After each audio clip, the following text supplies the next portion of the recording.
All right, I got a special one for you guys today. So you guys have probably seen a lot of different student interviews that I've had over the years, but genuinely when I say this one that you are about to see is really, really special. You are gonna see an agent who she's been in the business for 5 years. She's gonna walk you through all the different shiny objects that she's tried over the past 5 years and what she's doing now in her approach to generating business. I think that you are gonna absolutely love. Why? Because it's going to inspire you to not just build a listing-based business, but building a business that you absolutely love. One where you don't have any resentment. One where you think to yourself, wow, this is such a simple, easy business that I can make so much money from. One where I don't have to overcomplicate things. And I think after watching this and the tactical things that she's going to share, it'll be easy for you to take those tactics and put them into your own business. So let's jump into it. Mimi, why don't we start off by just telling people how long you've actually been selling real estate and what market you're in, and then we'll dive into your story. But thanks so much for being here. Absolutely. So I've been selling real estate for 4 years now. I'm in the Panhandle area. So yeah. Awesome. So 4 years, you're in the Destin area in Florida. Yep. And so I want to start this off by asking you, when you got into the real estate business 4 years ago, what attracted you to get into real estate, and what did you find out about real estate that you didn't know before? Honestly, I just wanted to sell houses, and I would see people make a lot of money, right? And in an area where there's a lot of tourists. So it just looked like it was something cute to do, honestly speaking. I was like, I can make money doing what I love, being on social media, just posting. Friends are going to send me business. And in my first year, only one of my friends sent me a business, just one. Wow. So I only sold one house in the first year. So that's so interesting, right? And I think that's, to be fair, I think, Mimi, you're right. I think that's how it is for a lot of people, is they get attracted to come into real estate because they think it's going to be easy money. And, they get to look really nice on social media. They get to help their friends. And then they find out really quick, okay, I've got my license and nobody's calling me. No one's coming to save me. And so you learned really, really quick that this business only works if you're proactive and you go out there and start reaching out to people, because you can't just sit back and wait for people to contact you. Would you agree? I agree. I 100% agree. Yep. Yeah. No, I'm saying I agree. For just the first year was hard for me. I told all my friends, I'm like, hey, I'm in real estate. They're like, yeah, everybody else is in real estate. I was like, great. Exactly. So in the early days, let's your first year or two, your first year you sell one house and it's like, wow, this is really difficult. Then in your second year, tell us some of the things you started to try that maybe didn't work so well when it came to lead generation. What were some of the things that people said, Mimi, you should be doing this, you should be doing that maybe you tried that didn't work? Hey, really quick, and we'll get right back to the video. But if you're watching this and you're a real estate agent who either A, is worried about where you're going to get your next deal from, or B, you're sick and tired or stressed out riding the ups and downs of the commission roller coaster, I want to invite you to join me at my next live workshop. I'm going to teach you how to consistently get clients every single month without having to go out there and buy leads, without having to post on social media, and without being the annoying realtor who is begging your friends and family for referrals. So if you want to save your seat, I'm doing this in the next few days. I'll put a link in the description. So I bought leads from realtor.com. Okay. I did after getting that money. And then I also had a coach, a real estate coach. I'm with Keller Williams. So, the MAPS coach, and I had that. And then I also did some open houses, and I was posting on social media literally almost like 3 to 4 times a week. So wow. How much business did you get from your social media? So the second year I ended up selling like 5 houses. So they were from social media and friends. And then all the money that I put in realtor.com, it was a waste of money. I got zero. I sold zero. So how much were you spending on realtor.com buying leads? I think I didn't spend that much. Maybe that was the problem. I probably spent like 5,000 to 7,000. And they were keep going. I'm like, I'm not getting anything out of it. So, and then I just canceled it. Got it. So you were spending maybe what, $500-$600 a month? Yeah. And they were sending me leads, but they were sending to everybody else in my zip code. So with that being said, like if I don't get to it quick or they want to buy timeshare, I'm like, I don't do timeshare, or stuff like that. So yeah. So let's fast forward today and talk about what you're doing, because the people in the live audience, or maybe that will watch this replay on YouTube, they want to find out, okay, Mimi, what are you doing then? What are you doing right now that's working to get new business and new clients? So mostly cold calling. Like funny enough, I found you on YouTube, obviously. So 2 years ago, I used your free script, and then I called one of these people. He was an investor, and he was like, "Yeah, it was a for sale by owner." So I turned that for sale by owner. I think we've done over like 10 deals, and then it just opened up. So the first three deals that I closed with him, I was like, "Well, you probably will. Let me get in the program." So when I got in your program, I've been doing expireds for sale by owner and second prospecting.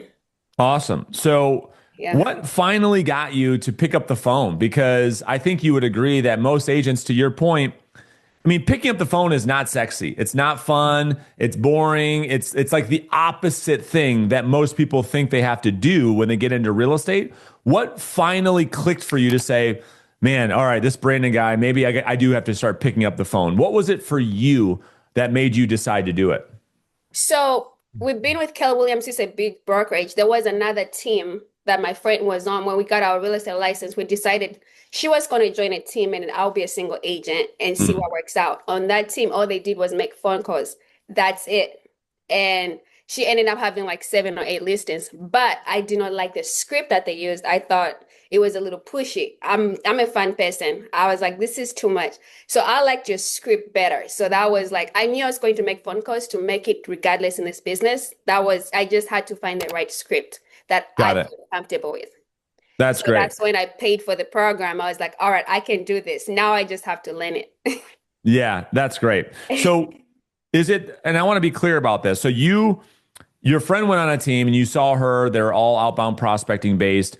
And did you come to this own realization on your own as well? Because you tried what maybe felt like everything else and nothing else was working. And so it was everything but picking up the phone that you tried. And you said, finally, all right, let me try this thing.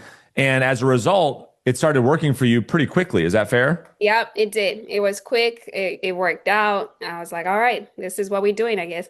That's great. So let's talk about like this year and maybe last year. What did you end up closing in 2025? So 2025, I only closed like 5 million for 2025. And then I think I only sold like 15 homes for last year.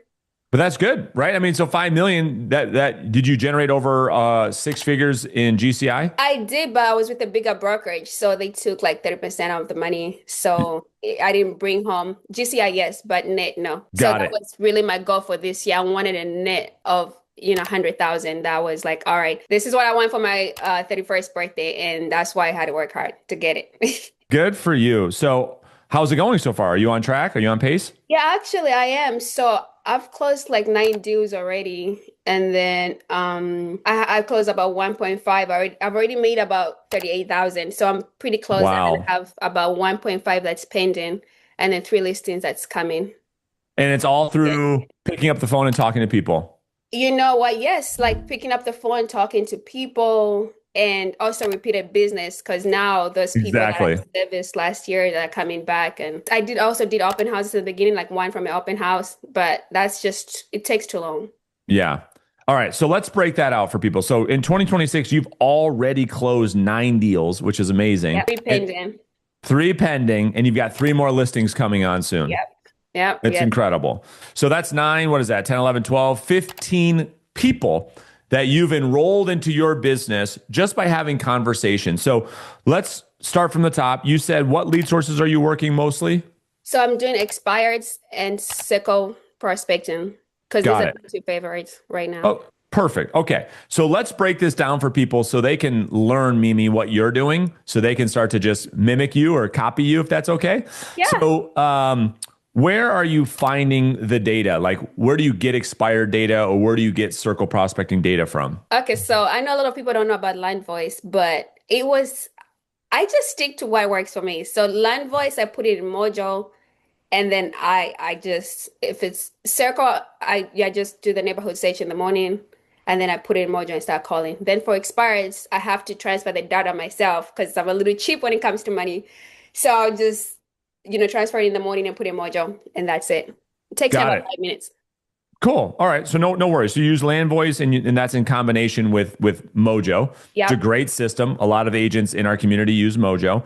And how much time are you spending every day making these phone calls?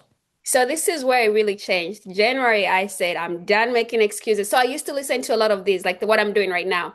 It was on my goal every week to listen to three of these. I'm like, if other agents can do it, then I saw that the agent that were making money, they were consistent. Every morning they controlled their time. So I really cleared out my morning from 8 a.m. to 11 a.m. Even my family knows, unless it's an emergency, I'm working. I love it. Can I jump in right there really quick? Yeah. So I was the same way, right? I used to travel around and go and shadow people before they had like these interviews on YouTube. And I would see the same thing. These agents were just so consistent in the morning that that's who I needed to become. I needed to become a person of discipline and consistency. My question for you is, why do so many agents, after hearing agent after agent after agent saying, I block between 8 and 11 every day and I prospect no matter what, why do so many agents struggle doing that? Even though they know what to do, they still struggle to do it. In your opinion, why do you think agents struggle? This is gonna sound weird, but I think the why, like why you do this for. I think my why was at some point, me and my husband had a foster child, right? And he was so active, and I thought we were gonna adopt him, and he was great in sports, and sports is not cheap. And That's I right. really wanted him to play because he was good at it, but I needed the money to do it. So I had no excuses, but he goes to school in the morning and I had to be there for him after 2:45. So really, I only had that morning to work, and then I would have my appointments at 2 or 1 o'clock. So that my why was bigger than me. Before I I love it. big why. That's why. So smart. I think I agree with you 100%. We always talk about in the program, right? This like pain tolerance and how much pain you can handle. And you're right. The people that don't have this strong burning desire, it's easy to say you want to make a lot of money, but it's hard to do, right? Yes. Okay. So 8 to 11, you block out for your prospecting and you're calling mainly expired listings or circle prospecting. Is your business broken up 50-50, or is it mainly coming from one of those sources? So right now it's mainly coming from Circle. Good. And then, So let's talk about that. Okay. Because a lot of people, there's so much benefit to do circle prospecting because there's a lot less competition. You get to choose where you get listings, you get to choose your price point. But what did you want to say about circle prospecting? And then I want to break down the conversation.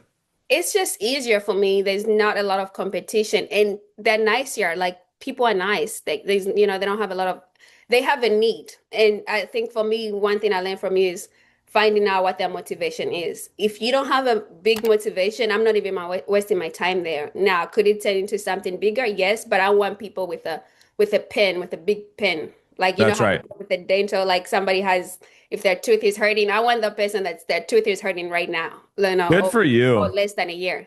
And that's because you've wasted so much time with people in the past 5 years that are just that. They're time wasters. You can go meet with them, you can go show them houses, but they never actually do anything. So now you've learned what a lead is truly and what a lead is not. And so circle prospecting for you, are you doing any targeting? Are you just picking a zip code or a neighborhood, or how do you do it? So I also work with a lot of investors. I pick a neighborhood that my investors will buy in. Got it. But if they Smart. don't buy, I mean, most of them don't. I just end up picking up the listing. And So smart. And Ben, you and I talk about this all the time, but you're calling on behalf of essentially a buyer client yep. to try, and the reality is they're not going to buy every single one of these houses. And so you're having conversations with people who say, yeah, we'd be open to selling, and you're just picking up the listings along the way. Is that fair? Yeah. Or sometimes I connect them. I had a lady that I take a prospect. She's like, hey, I don't sell real estate. I buy real estate. I'm like, great. So you buy real estate. And then I circle prospect another guy that sells. I put them together. We closed. And then I just had 2 deals with her this year. Sorry. Like this year. That's great. Deals just from Circle. That's great. And how many conversations are you typically able to have between 8 and 11? So when I only used to do expired, that's what made me go to Circle. When I first started January, I was only doing expires. I was only getting like 10 contacts in 2 hours. But I need 20 contacts to be able to reach my goal because I want to sell 10 million in real estate this year. So do you mind if you kind of share with us, like everyone wants to know, well, what script are you using and what do you sound like? Can we do a little role play? Yeah, so I would tell people this, right? You don't have to wait. Obviously, with my accent and just everything going on, you don't have to be great. I don't even think I'm good at this. Like, even with the guy that I prospect with, he's like, Mimi, you should have said this way. You should have done it that way. But I'm like, I'll learn as I go. I don't believe in being perfect. I learn as I go. So it's probably not going to sound great, but That's it the will make point, sense. though. But that's the point. You are so right. That's why I want to do it because you're great, by the way. You're going to help so many people because so many people have so many excuses as to why they can't make the calls.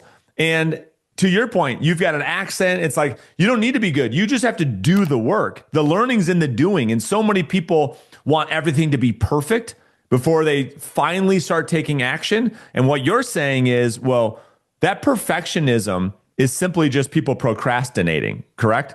Oh yeah, like funny story. I had the guy. This is probably going to be my highest listing. It's going to be $1 million.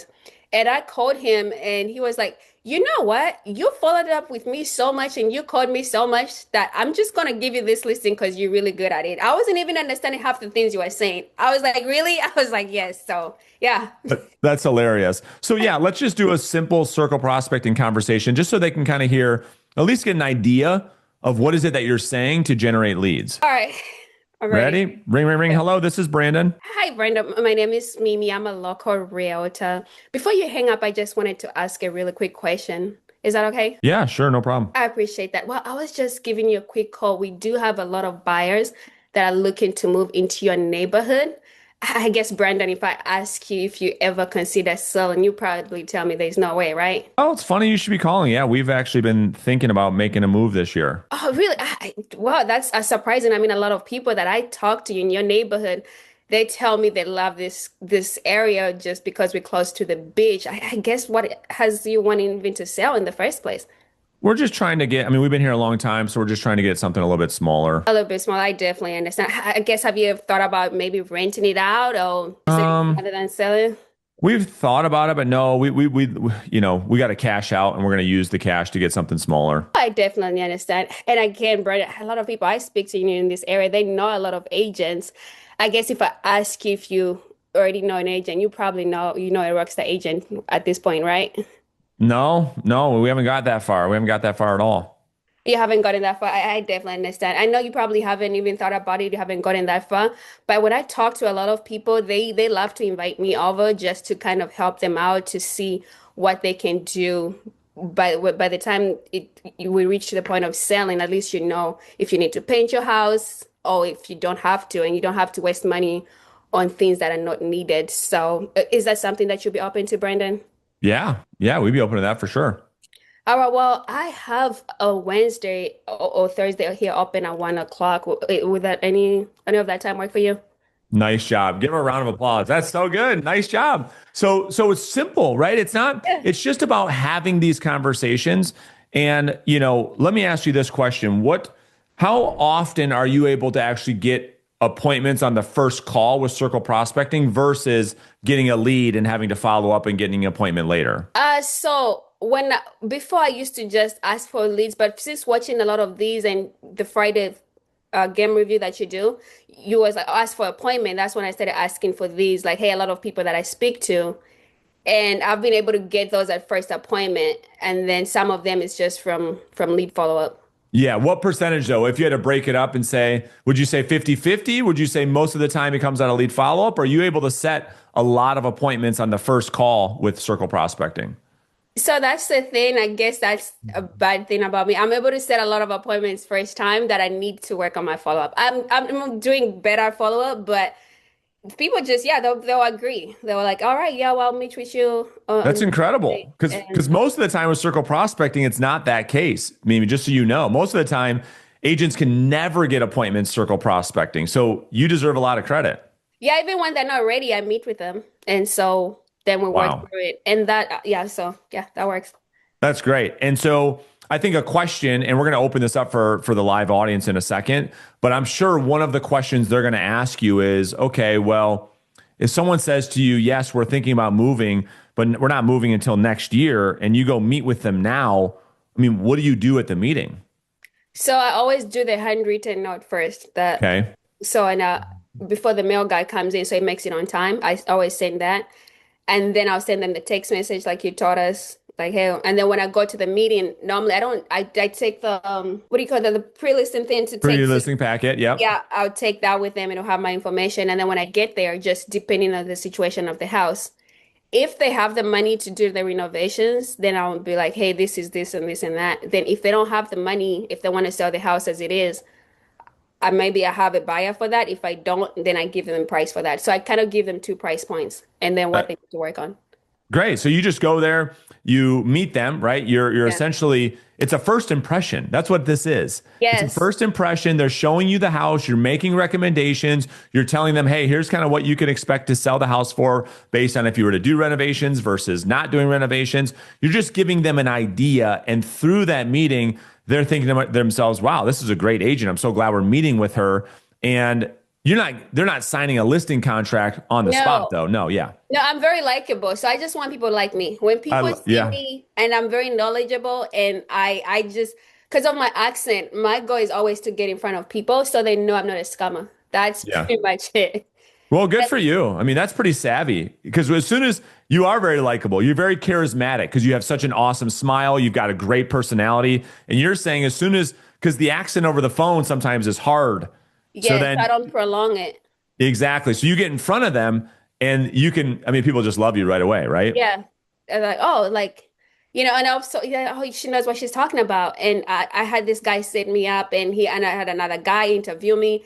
When they asked me about the market, I actually studied the market. I know the market. I know what I'm talking about. This is what your house will sell for. And of course, you've taught us about pricing, right? And people want to hear the truth. I go there, I'm not lying to them. Hey, this is what it's going to be. Another agent might come in and tell you that they'll list it for higher. But if you want to sell it, if you want to move closer to your grandkids, this is what it will take us. And if you want to sell in 3 months, this is what it's going to take us. So when I get there, I kind of do like the listing presentation. Sure. But not the a shorter version of it. Yes. Because I don't want to bore them. I like you teach us how to read people. You have to read your audience too. Yep, I love it. So you're there and you're making a great first impression. And then when you leave there, and I don't know if it's your market, but like what is the average time frame of someone a lead that you generate through circle prospecting that you consider a lead? Is it 6 months? Is it 12 months? Is it 2 years? Is it 10 years? What are you considering a lead in your world? For me, maybe it's just me. It's a year. A year. Me too. And I put them on mailbox power too, but mailbox power only goes for a year. So if it only goes for a year, I'm only doing a year. My husband says I leave money on the table. I probably do, but for right now, it's a year. And then as we keep growing and I get more better at systems, then I might grow it to 2 years. Great. So right now, anybody a year or under is what you consider a lead. You go and meet with them and then talk us through what do you do for lead follow-up so that in between the time you meet with them and the time they're ready to list the property, what are you doing to win the business throughout that period of time? So they have mailbox power. Okay. And then I always check what's on the market, like what comes active and what's pending. I always send those. And also like if they're a year out, right? Like every month or every other month, I'll do a handwritten note like, hey, I hope everything is doing great. Whatever we connected on with the client, or if they told me they're going through a hard time, hey, I just listen to whatever is going on. Then I believe in handwritten notes. Those have brought me a lot of business, just caring for people. So I love it. I totally agree. No one does it. And to sit down and do a handwritten note, I just received one. I send out a lot, but I just received one. And here I am on a video talking about it. It's like so powerful. And so many agents think, oh, that's not that good. It is really, really powerful. So good for you. So that's part of your lead follow-up process. Yeah. And then after, say, if they tell me in 8 months, I'll call them maybe in 4 months or 3 months, like, oh, hey, how is everything going? How is your family doing? And there's a lot of activity. The summer is heating up. This is a good time to list the property, but I know we're still waiting until whatever time frame they tell me. But if you want to do it earlier, I'm here for you. So that's just so they don't forget about me. Amazing. And when it comes time to actually list the property, have you already won the business pretty much, or do you have to do a full listing presentation again once you have to go meet with them? So mostly I'll focus on the price. Yeah. Because since before I got in the program, I used to take a lot of overpriced listing, right? I guess that's the Yeah. thing that everybody has to pay. But for Yep. now, I'm okay with walking away if we cannot agree on a price. And I always tell them this, I'm like, hey, how about you go pick another agent, work with them. If it doesn't work out, you know, I'm not gonna get upset. You already know me. Then come back to me. Then we can work together. Then now, when you come back to me, though, you have to listen to what the market is saying. I'm not the one buying the house. You're not the one buying the house. We have to listen to the market. So I'm very big on price right now because I've wasted a lot of money just picking up overpriced listings. And is that where that comes from, that confidence? Because, like, so hearing you say that literally gives me goosebumps because I'm like, wow, this is an agent who actually gets it. But you only get it because you've wasted so much time, energy, money not selling overpriced listings. But how would you explain this concept to an agent who's never experienced that and says, well, Mimi, I get it, but I haven't had any listings. Like, yeah, if it's overpriced, I don't care. I still want to take it. Like, how would you coach them? Because they don't have the same pain. They haven't had 4, 5, 10 listings not sell. So they don't even know what you're talking about. So they just go in, tell the sellers whatever price they want to hear. They just want a listing. How would you coach them? I mean, the easiest way, it's like you're dating somebody that's not going to marry you. Like, why are you dating that person? You would rather be in a relationship for 10 years? Or if, especially for women, if you have a time frame, or would you rather go find another man that, you can have kids with? That's basically the easiest way. Like That's a that great can, point. it's because if you have a listing that cannot sell, it's normally a seller that's annoying. That's You're right. never gonna sleep. That takes you, oh, so how is everything going? There's nothing going on. It's overpriced. It's like a guy texts you, so what are you doing today? Are we ever gonna go on a date? It's the easiest way to say, but and then you're just wasting your time, money, when you can literally wake up in the morning at 8 a.m. and get on the phones and get somebody serious. You can go on better dates, and then now you can sell. Real estate is fun when you have people that want to sell. I think That's so true. yeah, real estate is hard because they just get anything. So that's what I would say to that person. Like just be selective. The same way you would select your friends, your partners, be selective with your clients. You're going to have an easier life. Like all my listings that I've had, they're literally pending in less than 2 weeks. Wow, that is fun. Yeah, and they're like, "Oh, thank you so much." I'm like, "Yeah," because they listen to what I say. If they don't want to listen to me, I tell them to go find somebody else. I'm not the one making the price. The market is. They're not even listening to me. We are all listening to who is buying, the buyer. We're not buying the house. So that's just how I explain it to them. And I'm very passionate. That's when I get serious. That's when they see me mostly being serious. Mostly I'm fine. But when it comes to pricing, I'm like, all right, now let's get serious because this is where me and you have to agree. If we cannot agree on this, I would rather we're friends than we pat on sour grounds. Wow. I mean, that I am so happy right now. I mean, because it's just so real. I wish Mimi, you and I could explain this to every agent so they don't have to go through the same pain that you and I have gone through. And it's so true. It's like you just have to come to terms with you would rather, I always say this, you would rather lose the client based on the truth than win the listing based on an overpriced property any day of the week. And until you go through it enough times, maybe agents just have to experience it for themselves. Sadly, it's like children. Sometimes you It's just like gotta tell children. them, and then they get it. But I would say just learn from the people that have done it. I mean, I wasted so much money. And sometimes I look at literally 2 years ago, I had just had a listing that expired. I'm like, if I had just told this man no from the beginning, I wouldn't have wasted first driving an hour to, it's just Yeah, a whole lot. It's not even worth it. that's great. That's amazing. And so you said the goal this year was 10 10 million. million. Yep. That's the goal.